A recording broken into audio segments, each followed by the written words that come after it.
ಹಾಡಿದ್ರು, ಯಾರು ಭಕ್ತಿ ಶ್ರದ್ಧೆಯಿಂದ ನೋಡಿದ್ರು, ಯಾರೆಲ್ಲ ಕುಣಿದ್ರು, ಇನ್ನು ಮುಂದಕ್ಕೆ ಯಾರು ಆಡಿಸುತ್ತಾರೆ ಅವರೆಲ್ಲರಿಗೂ ನಾವು ನಂಬಿಕೊಂಡು ಬಂದಂತ ವಿಘ್ನ ನಿವಾರಕನಾದಂತ ವಿಘ್ನೇಶ್ವರ,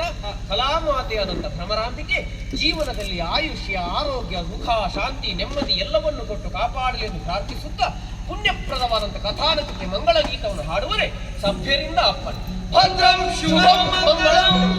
ಶ್ರೀ ಜಯ